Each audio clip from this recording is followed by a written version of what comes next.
Mateus 5, versículos 27 até o versículo número 30. Assentados como vocês estão, a gente vai fazer a leitura do texto e posteriormente seguir na exposição da nossa aula hoje pela manhã.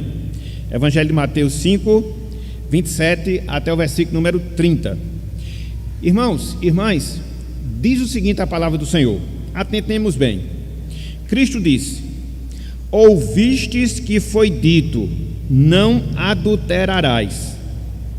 Eu, porém, vos digo, qualquer que olhar para uma mulher com intenção impura no coração, já adulterou com ela. Se o teu olho direito te faz tropeçar, arranca-o e lança-o de ti, pois te convém que se perca um dos teus membros e não seja todo o teu corpo lançado no inferno. E se a tua mão direita te faz tropeçar, corta-a e lança-a de ti, pois te convém que se perca um dos teus membros e não vá todo o teu corpo para o inferno. Até aqui, até o versículo 30. Que o Senhor nos abençoe e que Ele aplique a sua santa palavra em nossos corações. Amém. Meus irmãos, minhas irmãs, o hedonismo é um dos perigos mais nocivos para a Igreja de Cristo nos nossos dias, ou seja, nos dias de hoje. Por que nós fazemos essa afirmação? Por que nós fazemos essa declaração acerca desse perigo, acerca dessa nocividade do hedonismo para a Igreja de Cristo, para o povo de Deus em nossos dias? Por uma razão, por um motivo, por uma explicação muito simples e direta. O hedonismo, dentro da sua conceitualização, o hedonismo, dentro do seu significado, ele defende, meus irmãos, ele defende, minhas irmãs, a busca pela alegria, a busca pelo prazer, sem nenhuma restrição, tão somente pautado, tão somente guiado pela própria satisfação ou pela própria vontade humana, vontade das pessoas. Quando a gente olha no seu sentido mais direto, quando a gente percebe no seu sentido mais específico, a gente vê essa nocividade do hedonismo para as nossas vidas, porque elimina, meus irmãos, elimina, minhas irmãs, as exigências, as ordens, as determinações de Deus em relação às nossas vidas, e ele faz com que essas normas, essas determinações, essa vontade, ela seja anulada de um todo, tão somente para que nós nos satisfaçamos, tão somente para que nós experimentemos um determinado prazer, uma determinada alegria. E infelizmente, quando isso acontece, quando isso se dá, isso afeta, preste atenção nisso, isso afeta diretamente a nossa moralidade, diretamente a nossa conduta moral. Por isso, a nossa afirmação inicial: o hedonismo é um dos perigos mais nocivos para a Igreja de Cristo hoje, ou seja, em nossos dias. Podemos aprofundar, meus irmãos, minhas irmãs, esse ponto, afirmando que a perversão sexual é uma marca, é uma característica negativa do mundo perdido e que vem cada vez mais ganhando a complacência da igreja. E quando eu falo igreja no seu sentido geral. A perversão moral é uma marca do mundo perdido e, infelizmente, cada vez mais ela vem ganhando a complacência da Igreja de Cristo. Por que eu digo isso? Por uma razão muito simples. O adultério, a fornicação em nossos dias, eles se tornaram comportamentos aceitáveis, o que não existia há 20, 30 anos atrás, dentro do contexto evangélico, dentro do contexto da Igreja de Deus. E muitas vezes quando você toca nesse assunto, muitas vezes quando você fala acerca desse tema, via de regra, a justificativa que você ouve, via de regra, a justificativa que você escuta é: a gente não pode reprimir os nossos impulsos e a gente tem que dar vazão à nossa vontade, afinal de contas, nós temos necessidades biológicas que obrigatoriamente elas têm que ser satisfeitas. E isso é um perigo, Por isso, a nossa afirmação inicial, que o hedonismo, a busca pelo prazer, é um dos perigos mais nocivos para a Igreja de Cristo em nossos dias. E quando nós olhamos, meus irmãos, quando nós consideramos, minhas irmãs, a pessoa de Cristo, sobretudo os seus ensinamentos, a gente chega facilmente à conclusão, a gente chega facilmente ao entendimento que Cristo, ele não era permissivo quando o assunto era a sexualidade. Preste atenção nisso. Cristo, ele não era permissivo quando o assunto era a sexualidade. Não, muito pelo contrário. Cristo, ele não flexibilizava esse assunto que envolvia a moral, que envolvia a castidade, que envolvia a fidelidade. Ele foi claro, irmãos, ele foi taxativo, minhas irmãs, em mostrar o ponto de vista divino acerca desses temas, acerca desses assuntos, quer as pessoas aceitassem ou não, quer as pessoas abraçassem ou não. Por isso, ao longo do seu ministério, Cristo, ele procurou mostrar as verdades, os princípios de Deus, as verdades, os princípios de Deus relacionados à nossa sexualidade, relacionado à sexualidade humana. Quando nós olhamos, por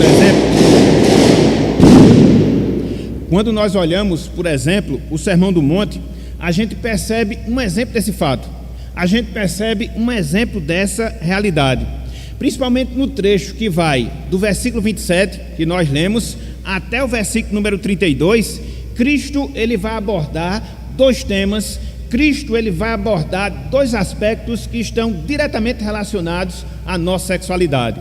Ele vai falar acerca do adultério, propriamente dito, versículos 27 até o versículo 30, e Cristo também, ele vai falar acerca do divórcio, versículos 31 e também o versículo de número 32. Então, perceba que Cristo, ele não se omitiu, perceba que Cristo não se ocultou quando tratou acerca da sexualidade. Isso aqui no Sermão do Monte, isso aqui no Sermão da Montanha. E ele fala acerca, conforme nós observaremos, do adultério, ele fala acerca do divórcio. Então, através dos seus ensinamentos, através das suas instruções, o que é que nós temos? O direcionamento de Deus, o direcionamento divino em relação à nossa sexualidade. Então, hoje, meus irmãos, hoje, minhas irmãs, a gente vai abordar esse trecho que nós temos diante de nós, entre os versículos 27 até o versículo de número 30. E conforme nós avisamos, não sei se eu avisei, agora eu estou na dúvida, conforme nós avisamos, ou não avisamos ainda, mas vamos falar agora, o tema que a gente vai trabalhar é Cristo e o adultério. Cristo e o adultério, ou Cristo e o sétimo mandamento, porque é a proibição que nós temos em relação ao adultério. E aí, dentro do nosso estudo, e aí dentro da nossa consideração em relação a esse tema, a gente vai trabalhar três divisões, a gente vai trabalhar 3 pontos na manhã de hoje. Em primeiro lugar, a gente vai ver a reiteração que Cristo faz do sétimo mandamento contra o adultério.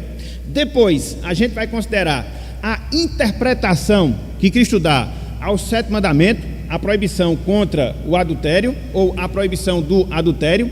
E, em terceiro lugar, a gente vai ver a prevenção à quebra do sétimo mandamento. O que é que a gente deve fazer? O que é que a gente deve realizar para evitar de nós descumprirmos, de nós quebrarmos o sétimo mandamento? O que? Então, é o que a gente vai trabalhar com a graça de Deus na manhã de hoje. Então, não perca aqui essa sequência, a gente vai procurar segui-la com a graça de Deus. A reiteração que Cristo faz do sétimo mandamento, a interpretação que Cristo faz do sétimo mandamento e a prevenção contra a quebra do sétimo mandamento. Então, vamos começar a trabalhar esses pontos, vamos começar a trabalhar essas divisões. E aí, no final de cada ponto, a gente dá uma paradinha, os irmãos participam e a gente vai aprofundando o nosso estudo. Então, em primeiro lugar, a reiteração ou a confirmação que Cristo faz do sétimo mandamento. A reiteração ou confirmação que Cristo faz do sétimo mandamento. Vejam aí o versículo 27. Mateus capítulo 5, versículo 27. Mateus capítulo 5, versículo 27. Cristo falou, olhem só: ouvistes que foi dito aos antigos, não adulterarás. Ouvistes o que foi dito aos antigos, não adulterarás. Então, o que é que nós encontramos aqui, meus irmãos? O que é que nós enxergamos aqui, minhas irmãs? Nós vemos a menção que Cristo faz ao 7º mandamento da lei de Deus, ao 7º mandamento da lei do Senhor, que diz o quê? Não adulterarás. É isso que a gente observa lá em Êxodo capítulo 20, versículo 14. É isso que a gente observa em Deuteronômio capítulo 5, versículo 18. O 7º mandamento de Deus, ou seja, não adulterarás. Em resumo, meus irmãos, em síntese, minhas irmãs, o 7º mandamento, não adulterarás, ele proibia a infidelidade conjugal. Preste atenção nisso. Se a gente fosse pegar aqui de maneira bem resumida, aquilo que Deus requer dentro do 7º mandamento, ele requeria justamente isso. Ele proibia a infidelidade conjugal. No seu sentido mais amplo, isso a gente vê quando a gente estuda até mesmo a lei de Deus, o 7º mandamento envolvia também a proibição contra a fornicação, o estupro, o incesto e a sodomia. Então, eram pecados que também estavam relacionados a essa proibição que nós temos no 7º mandamento, ou seja, não adulterarás. Então, perceba, no seu sentido mais específico, era uma proibição contra a infidelidade conjugal. Mas não só isso, no seu sentido mais geral, era a proibição contra a fornicação, o incesto, a sodomia e também o estupro. Por que Deus faz isso? Por que Deus deu essas exigências ao povo de Israel no Antigo Testamento? Simples, essas práticas sexuais, meus irmãos, essas práticas sexuais, minhas irmãs, elas caracterizavam as nações em derredor do povo de Deus, em derredor do povo de Israel. Então, quando Deus chega, através do 7º mandamento, e diz, não adulterarás, com todas essas implicações, ele intencionava justamente isso, que o seu povo, ou seja, o povo da aliança, tivesse uma conduta, tivesse uma pureza no que diz respeito à sua vida sexual e que assim não se igualasse, não se conformasse aos padrões ímpios das nações em derredor de Israel. Então, em último sentido, o que Deus desejava era a santidade do seu povo, envolvendo esse aspecto específico. Que aspecto? A sexualidade. Então, quando Cristo ele faz menção ao 7º mandamento, conforme nós observamos aqui em Mateus 5, 27, ele está defendendo, meus irmãos, Cristo, ele está defendendo, minhas irmãs, a santidade do sexo, a santidade da castidade, a santidade do casamento. Este é o princípio que Cristo quer definir. Essa é a verdade que Cristo quer delinear e que ela seja compreendida e praticada por todos nós que somos seus discípulos. Ou seja, que encaremos o sexo como algo santo, a castidade e também o casamento. De acordo com o mandato divino, o sexo é uma realidade a ser desfrutada somente e exclusivamente no contexto do casamento, no contexto conjugal. Isso a gente observa claramente Deus exigindo na sua palavra. Então, para Deus, a pureza sexual, para Deus, a monogamia são valores caros que Deus preza e que Deus exige do seu povo. Então, quando você observa a exigência divina lá no Decálogo, não adulterarás. Quando você encontra Cristo aqui no Sermão do Monte, fazendo menção a esse mandamento, o que Ele quer nos ensinar, o que Ele quer imprimir no nosso coração, é justamente essa verdade. A pureza nós devemos ter em relação ao sexo e ver a monogamia como um princípio, como uma exigência de Deus para as nossas vidas. Casar com um só e um só para sempre. Olhem só, meus irmãos, o que o apóstolo Paulo, ele fala acerca disso, assim endossando tanto o que nós temos na lei de Deus, como também aquilo que Cristo ele nos ensina no Sermão do Monte. Abram, por favor, primeira carta de Paulo aos Tessalonicenses, capítulo 4. Primeira carta de Paulo aos Tessalonicenses, capítulo 4. É sempre bom a gente ter essa visão mais ampla, para que a gente possa entender como Deus estima, como Deus valoriza a sexualidade dentro dos ditames que Ele determina em Sua palavra, quer seja na lei, quer seja no ensinamento de Cristo, quer seja na instrução apostólica. Então é isso que Paulo vai tratar ao se dirigir aos irmãos da igreja de Tessalônica. Ele vai confirmar o que existe no 7º mandamento, ele vai confirmar aquilo que Cristo mostrou no Sermão do Monte, que é esse princípio que deve marcar as nossas vidas enquanto cristãos. Abram aí, primeira carta de Paulo aos Tessalonicenses, capítulo 4. A gente vai ler do versículo 3 até o versículo 8. Primeiro aos Tessalonicenses, capítulo 4, versículos 3 até o versículo 8. Olhem só o que nos diz aqui a palavra. Veja: pois esta é a vontade de Deus, a vossa santificação. Paulo mostra aqui, o propósito de Deus em relação a nós é que nós tenhamos uma vida santa. Mas é interessante porque ele agora vai especificar como essa santidade ela vai ser vivenciada.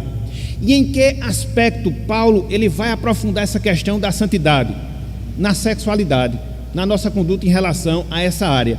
Veja o que ele segue dizendo, que vos abstenhais da prostituição, de dar o seu corpo para outro, em troca ou não de algum valor. E ele segue, que cada um de vós, veja, saiba possuir o seu próprio corpo em santificação e honra.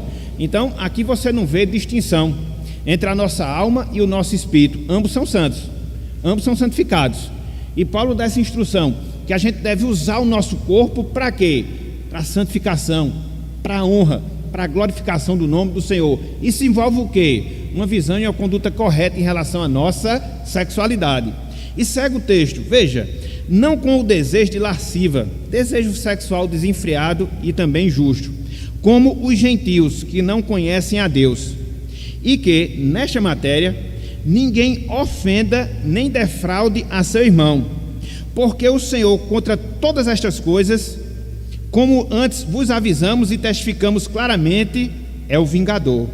Porquanto Deus não nos chamou para a impureza, e sim para a santificação. E ele fecha, dessa arte, quem rejeita estas coisas, não rejeita o homem, e sim a Deus, que também vos dá o seu Espírito Santo. Meus irmãos, que palavra o apóstolo Paulo dá aqui nesse trecho. Ele mostra de maneira muito clara cuidado que nós devemos ter na utilização correta em relação aos nossos corpos, para que eles não venham ser instrumentos de lasciva, para que eles não venham despertar aquilo que é impuro em relação às outras pessoas, para que possamos de fato ter os nossos corpos como um meio também de glorificar a Deus. Então, essa justificativa que muitas vezes as pessoas dão, não, Deus só se importa apenas com o coração, é um equívoco, é um erro. Nós somos uma pessoa como um todo. Nós temos alma, nós temos espírito, e Deus quer ver todos os nossos corpos, o nosso ser humano, no seu sentido, a nossa personalidade humana, no seu sentido integral, voltados para a glória do seu nome. Não só as nossas intenções, as nossas ações, o nosso corpo como um todo, a nossa alma, enfim, todo o nosso ser. Então, essa é a perspectiva divina em relação à sexualidade. Portanto, meus irmãos, minhas irmãs, ao mencionar o sétimo mandamento, aqui em Mateus capítulo 5, versículo 27, Cristo, ele estava endossando, confirmando o sétimo mandamento. Ele não estava desprezando, ele não estava desfazendo, ele não estava anulando, ele não estava derrubando, não, jamais, muito pelo contrário, ele estava endossando tudo aquilo que Deus já havia prescrito na sua lei, na lei do Senhor. Dessa forma, como cristãos, eu, você, todos nós, meus irmãos, devemos aceitar, devemos proclamar, devemos defender, devemos experimentar a pureza sexual e a fidelidade conjugal. Essa é a grande verdade, que a gente já começa a vislumbrar a partir desse ponto. Como cristãos que nós somos, como seguidores de Cristo que nós somos, nós devemos aceitar, nós devemos proclamar, nós devemos defender e nós devemos experimentar a pureza sexual e a fidelidade conjugal. Esses valores, meus irmãos, esses valores, minhas irmãs, independem do tempo, independem do lugar em que nós estamos vivendo. Serve há 2000 anos, dentro do contexto da igreja primitiva, serve também para os nossos dias. E por que eu faço questão de frisar esse fato? Ou seja, esses valores independem de tempo, esses valores independem do lugar, justamente por causa dessa propensão que muitas vezes a gente tem de relativizar os princípios de Deus. E aí, quando a gente chega dentro desse assunto, relacionado à sexualidade, tentar explicá-lo dentro da realidade que nós vivemos hoje. Um mundo pervertido, sexualmente falando, valores sexuais pervertidos, e aí nós temos essa tendência de relativizar, absolver e justificar esse erro em relação à conduta característica das pessoas. Não, meus irmãos, não, minhas irmãs, jamais. O tempo muda, as pessoas mudam, podemos estar onde nós estivermos, mas Deus, Ele preza por uma vida de pureza e pureza sexual, castidade e também fidelidade conjugal. Então, quando Cristo, Ele menciona o 7º mandamento, aqui em Mateus 5,27, Ele estava justamente isso, reiterando a ordem de Deus, confirmando a ordem de Deus, a mesma ordem que nós devemos seguir em relação às nossas vidas, uma vez que nós somos cristãos, uma vez que nós somos discípulos de Cristo. Então, em primeiro lugar, eu queria enfatizar esse ponto. Em primeiro lugar, eu queria enfatizar essa verdade. Que ponto? Que verdade? A reiteração ou confirmação que Cristo faz do 7º mandamento: não adulterarás. Segundo ponto, a interpretação de Cristo do 7º mandamento. A interpretação de Cristo do 7º mandamento. Vejam aí, versículo 28, Mateus 5, versículo 28. Mateus 5, versículo 28.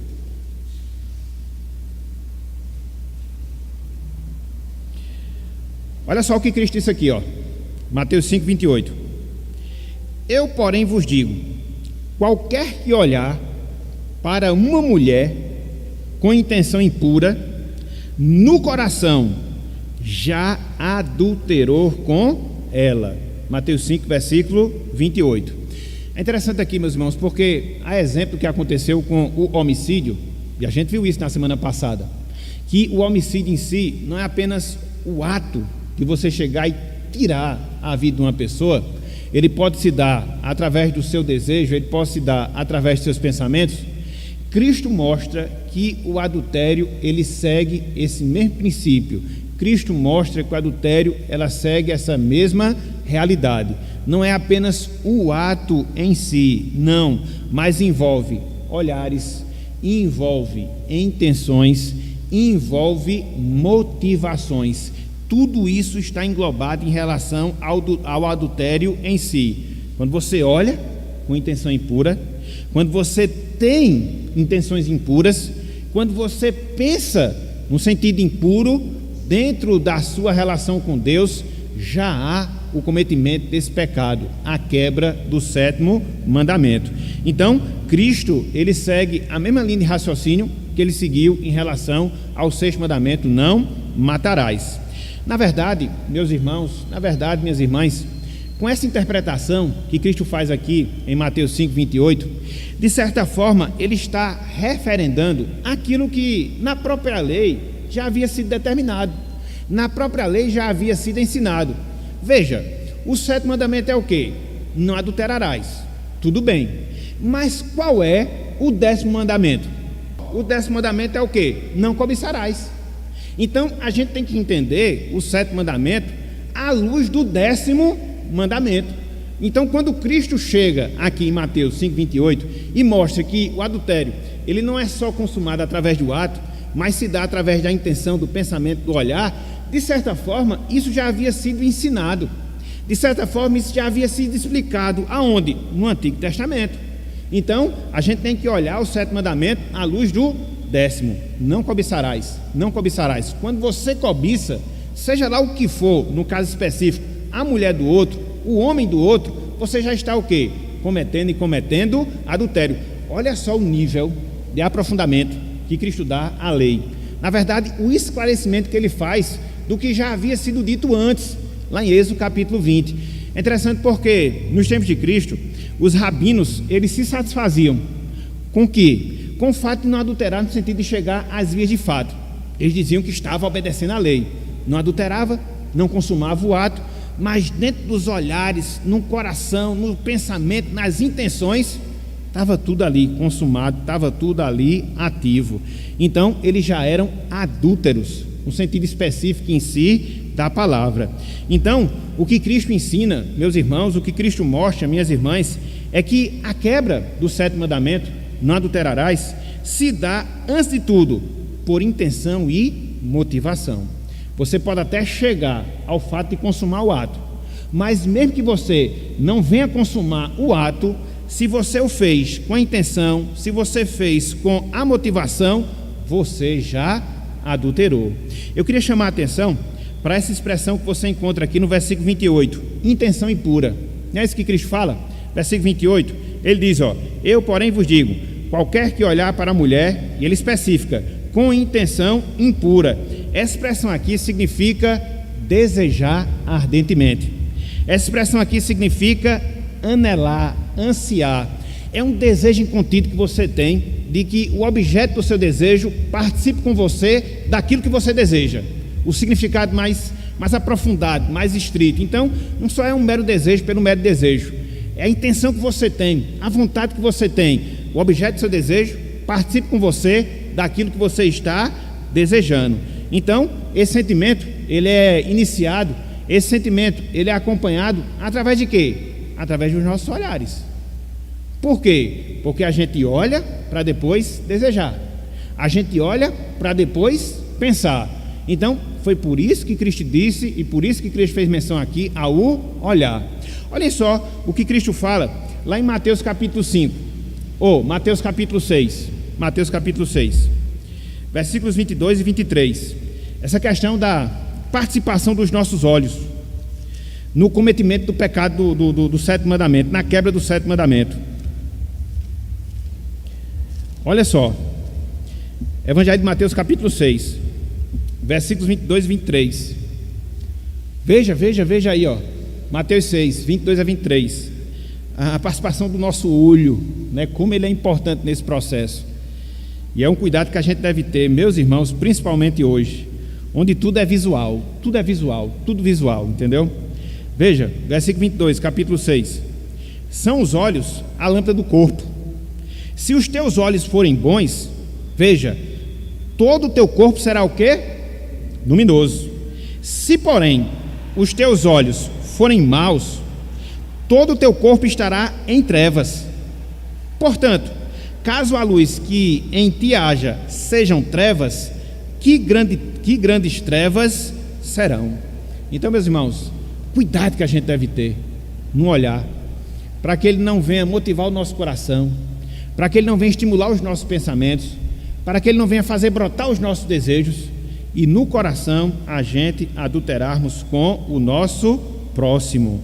É interessante, meus irmãos, minhas irmãs, porque quando você entende o sétimo mandamento dentro dessa perspectiva, quando você amplia, né, essa compreensão que você deve ter em relação ao sétimo mandamento, você vê aqui algumas implicações que são bem claras, que são bem diretas em relação às nossas vidas. Veja, se você entende, conforme Cristo aqui ensinou, que quebrar o sétimo mandamento, que adulterar, não só é praticar o ato em si do adultério, mas é enxergar, é pensar, é intencionar.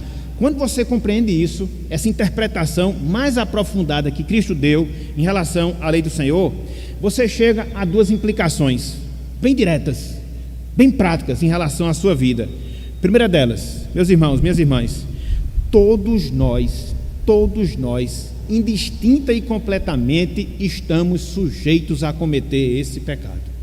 Quer sejam homens, quer sejam mulheres, quer sejam solteiros, quer sejam casados, quer sejam ricos, quer sejam pobres, quer sejam novos, quer sejam velhos, porque é uma coisa que começa onde?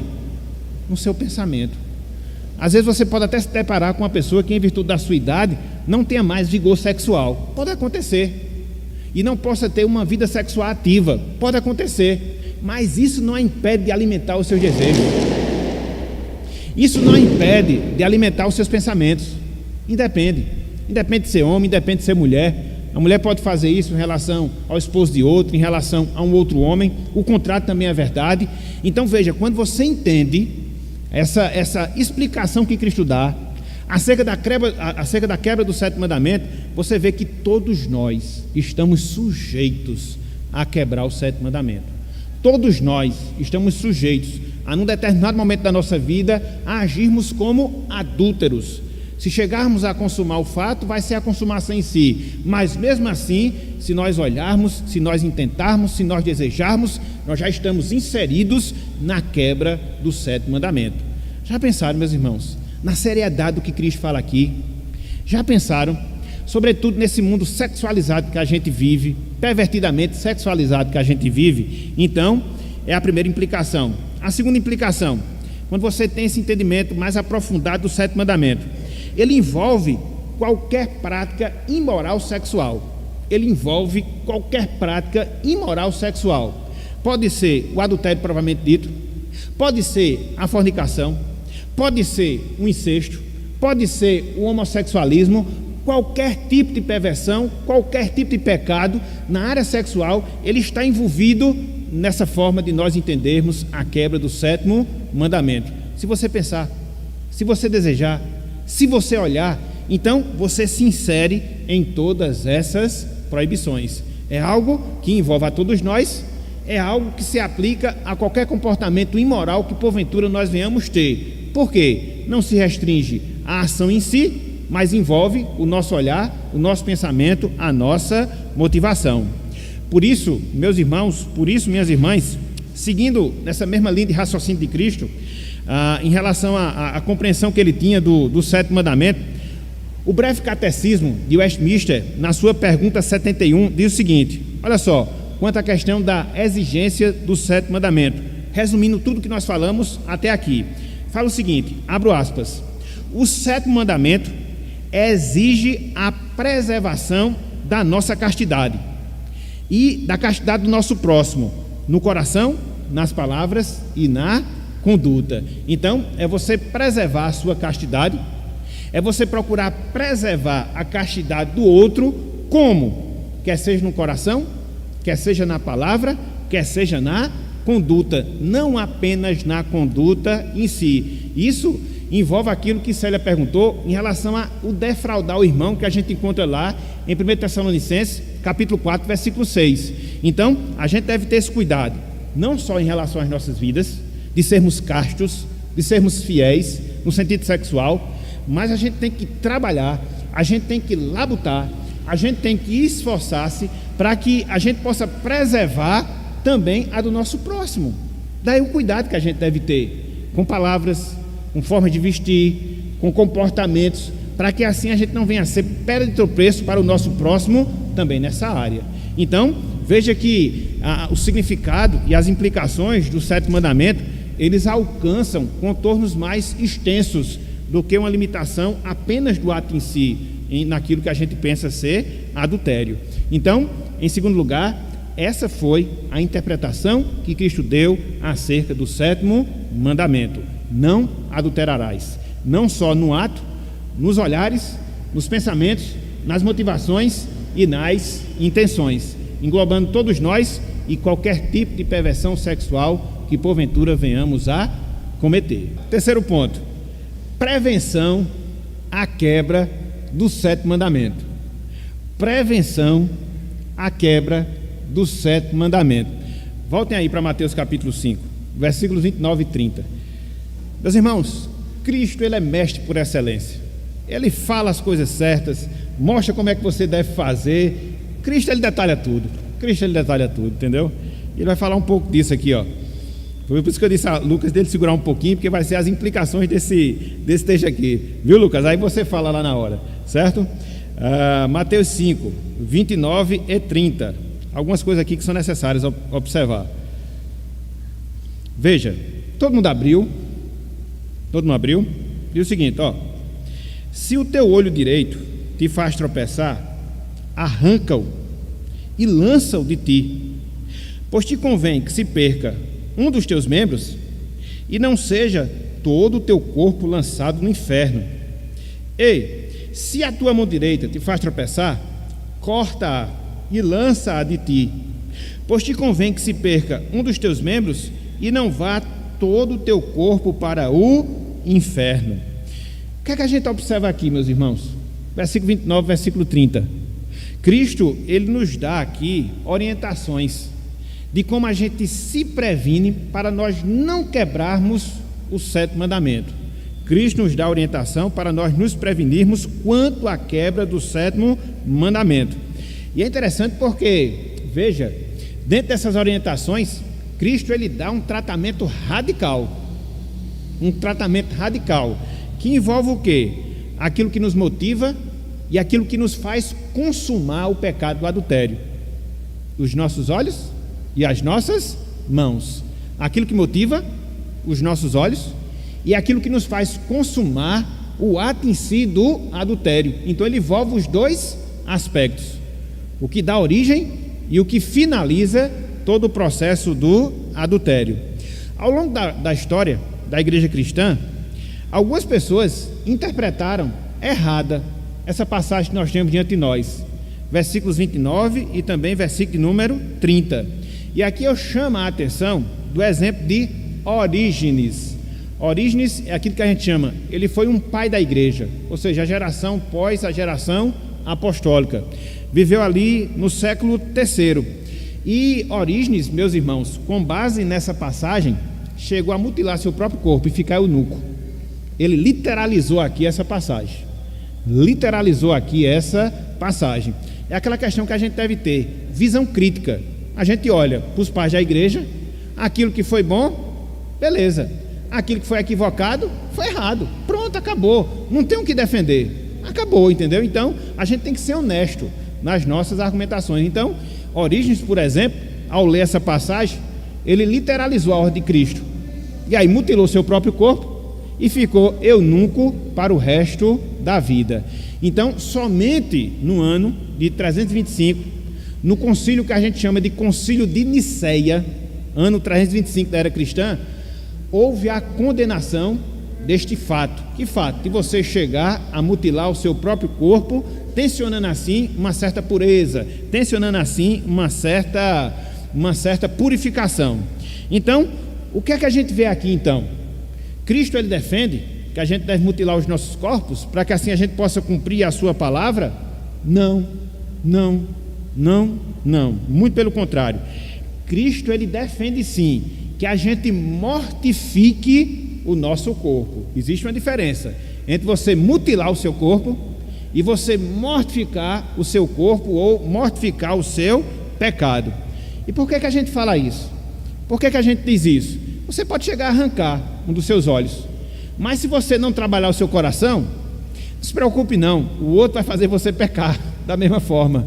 Você pode cortar uma das suas mãos, mas não se preocupe não, se você não ajeitar o seu interior, você vai voltar a praticar o pecado com a sua outra mão. Então a mutilação em si, ela não resolve. O que você deve fazer é ter o cuidado, o que você deve fazer é procurar se esforçar para mortificar o pecado dentro de você, para que assim você não seja motivo de escândalo. É interessante porque essa palavra aqui, que Cristo usa, tropeço, literalmente falando, significa escandalizar.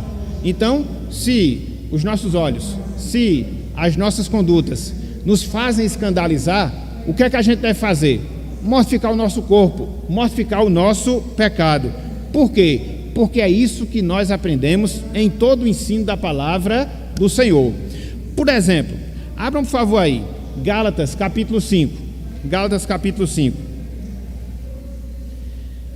Tem outros textos aqui, mas em virtude do tempo não vai dar para a gente trabalhar, até porque eu quero chegar na parte prática aqui nesse item. Gálatas capítulo 5, versículo 24. Já vão abrindo aí, se conseguirem, Colossenses 3:5. E a gente ganha tempo. Gálatas 5, 24 e Colossenses 3:5. Isso é o que a gente deve fazer, meus irmãos. Não é torar o nosso corpo, tirar parte do nosso corpo, não vai resolver não, entendeu? O pecado ele vai ser estimulado pelo nosso olhar, vai ser germinado no nosso coração. E se você não resolver o seu interior, não se preocupe, você vai voltar a pecar da mesma forma. Olha só o que a gente encontra aqui em Gálatas 5:24, ó.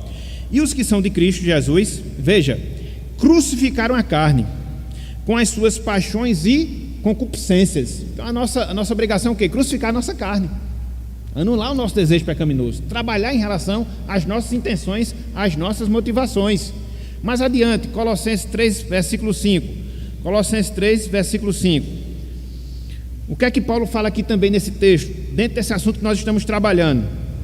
Olha só, Colossenses 3:5. Essa que deve ser a nossa postura. É assim que a gente previne a quebra do sétimo mandamento nas suas mais variadas manifestações. Ele diz, fazei, pois, morrer, veja, a vossa natureza terrena. Que natureza é essa? É marcada por prostituição, impureza, paixão lasciva, desejo maligno e avareza, que é idolatria. Maioria aqui, pecados sexuais. Então, o que é que a gente deve fazer? A gente deve fazer morrer para essas coisas. Então, se o nosso olhar nos traz escândalo, se o nosso olhar nos faz tropeçar, hajamos como quem não tem olho, entendeu? No sentido de desviar o nosso olhar. Se as nossas mãos nos faz tropeçar, no sentido de conduzir à consumação do ato, evitemos praticá-lo. Hajamos como que nós não tivéssemos mãos. Então sempre é você matar o mal pela raiz. Não sei se vocês estão entendendo o que eu estou falando, de acordo com o ensino de Jesus Cristo. Então você deve agir como se não tivesse olho, tirar do seu olho, e deve agir como se não tivesse mãos, ou seja, evitar a conduta, o comportamento. Fazendo assim, você não vai dar vazão ao seu pecado. Fazendo assim, você não vai escandalizar, você não vai ser pedra de tropeço, quer seja para você, quer seja para o seu próximo. E é interessante porque quando você olha aqui para essa passagem, meus irmãos, você encontra que Cristo baseia esse comportamento que eu, você, todos nós devemos ter. Em que ponto? Ele usa qual argumento? A visão que a gente deve ter em relação ao céu. É por isso que aqui nesse trecho ele diz: é melhor que a gente perca um dos nossos membros, aí todo o nosso corpo para onde? Para o inferno.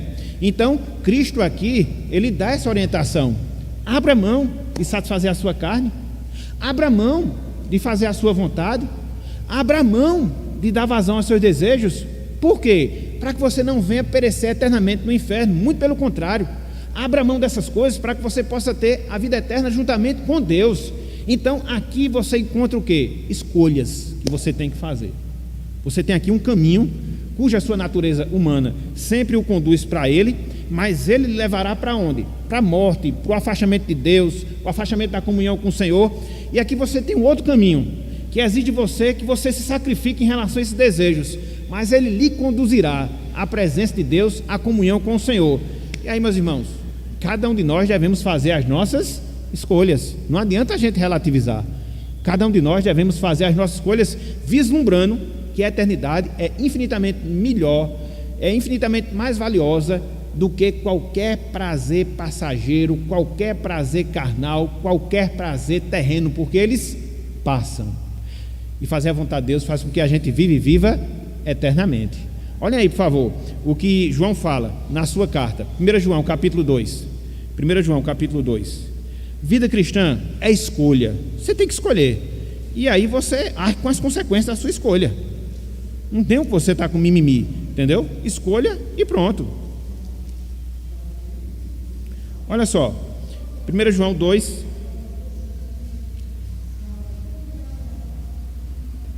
dos 15 a 17. Olha só: não ameis o mundo, nem as coisas que há no mundo. Se alguém amar o mundo, o amor do Pai não está nele. Porque tudo o que há no mundo, a concupiscência da carne, a concupiscência dos olhos e a soberba da vida, não procede do Pai, mas procede do mundo. Veja agora o versículo 17: ora, o mundo passa, bem como a sua concupiscência. Aquele, porém, que faz a vontade de Deus, veja, permanece. Escolha, escolhas eternas, escolhas eternas. E aí você fica a se perguntar, e aí você fica a se questionar, mas no sentido prático, aí onde entra aquela questão lá de Lucas, no sentido prático, o que é que eu devo fazer para prevenir a quebra do sétimo mandamento? No sentido prático, o que é que eu devo fazer para mortificar esse desejo que todos nós temos, uns mais, outros menos, todos nós temos. O que é que eu devo fazer? O que é que eu devo fazer?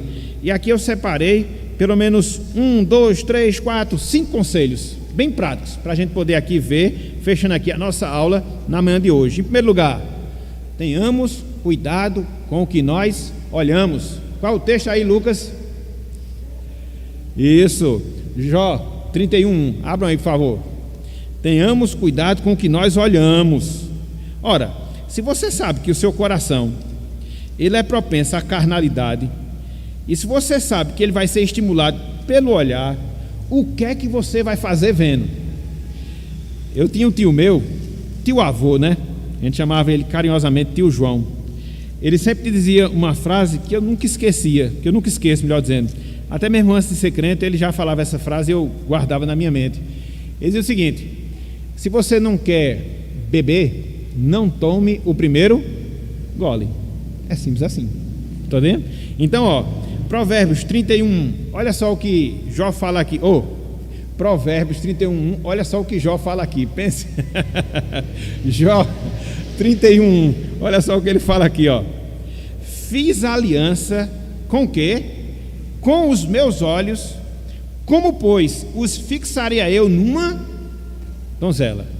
Então, Jó, ele fez essa aliança, entendeu? Não vou olhar se vai despertar em mim desejos, intenções impuras. Não vou fazer isso, porque senão meu coração vai começar, a trabalhar. Depois a gente olha a primeira, a segunda, a terceira vez, não quer parar mais de olhar. Depois vem um desejo, se não refreia, vem a consumação do ato. A desgraça está feita. Lembre-se de Davi. Viu a mulher de Urias e desejou.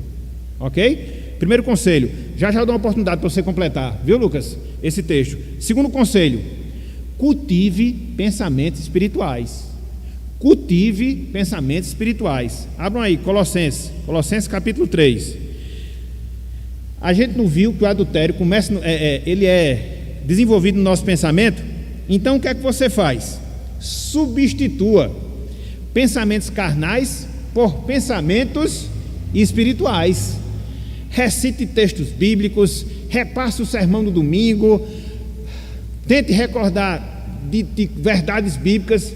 Eu não sei o que é que você vai fazer, eu sei que você vai ocupar a sua mente com isso, entendeu?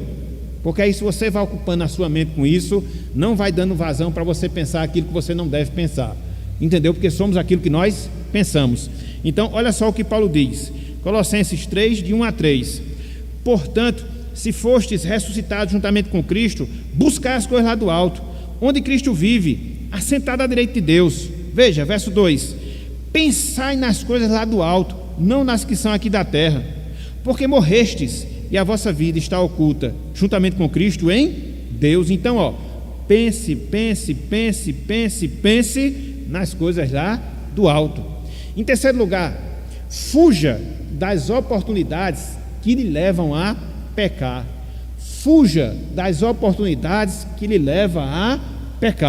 Então, muitas vezes você tem uma certa propensão para aquele pecado, principalmente o pecado de ordem sexual. Não se expõe a ele, porque se você se expor, você vai ser uma presa fácil. Faça aquilo que José do Egito fez quando estava sendo seduzido pela mulher de Potifar. Fuja. Me lembrei, pastor de Nessi, que ele dizia que era Operação José do Egito. A mulher estava ali, seduzindo, e aí chegou ali naquela condição crítica. E o que foi que José fez? Foi embora. Ele não ficou lá para dizer que era forte e ia suportar o pecado até o fim, a tentação até o fim, senão ele ia pecar. Então, o que é que a gente deve fazer? Fuja de tudo aquilo que porventura nos leve a pecar. Em quarto lugar, peça auxílio dos irmãos, para que eles sejam os seus vigilantes morais. Peçam auxílio a seus irmãos, para que eles sejam seus vigilantes morais. O que é isso? Existem aqueles irmãos que são mais maduros, né? Conseguem perceber determinadas coisas, e às vezes até determinadas atitudes nossas. Então, na medida que a gente foge um pouco do padrão, com uma conversa torpe, com um comportamento carnal, com algo que suscita, que seduza, que desperte, meu irmão, vamos parar, esse negócio não vai dar certo. E atente para o conselho e pare. Então, às vezes, alguém que está olhando de fora consegue ter uma visão mais específica. Meus irmãos, se muitas vezes a gente atentasse para esses conselhos, e às vezes a gente sabe que acontece isso dentro da igreja de Deus. Às vezes a gente tem um determinado comportamento, até mesmo em relação ao sexo oposto, entendeu? E aquele negócio vai se aproximando, e aí chega aquela pessoa: isso não dá certo. Não tem nada a ver não, a gente é amigo, tem nada a ver não, é só amizade. Quando vê, queda. Por quê? A gente não atentou para os conselhos. Então, é o cuidado que a gente deve ter.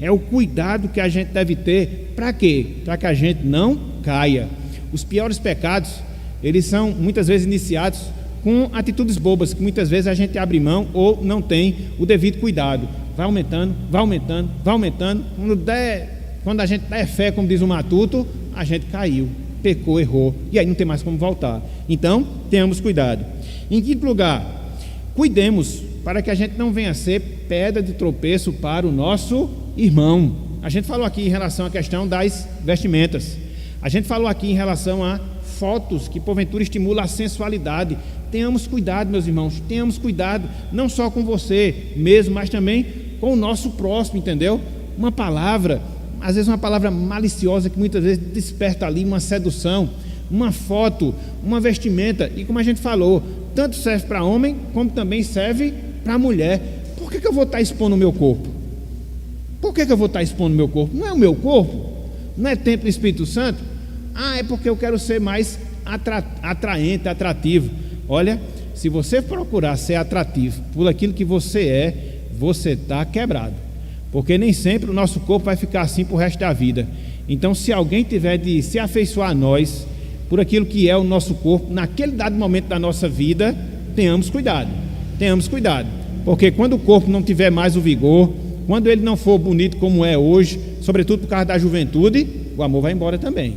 Então, que você seja visto, que você seja reconhecido pelo seu caráter, pela sua conduta, pela sua forma de ver, e não pela expulsão que você faz em relação ao seu corpo. Isso não resolve, isso muito pelo contrário vai piorar as coisas. Então, só recordando, 5 conselhos básicos para a gente prevenir a quebra do 7º mandamento: ter cuidado com aquilo que a gente coloca diante dos nossos olhos, cultivar pensamentos espirituais, fugir das oportunidades que nos levam a pecar, pedir auxílio a vigilantes morais para nos alertar quanto às nossas fraquezas e cuidar para que nós não sejamos pedra de tropeço para os nossos próximos. Concluindo, a sexualidade, meus irmãos, minhas irmãs, é um dom dado e regulado por Deus.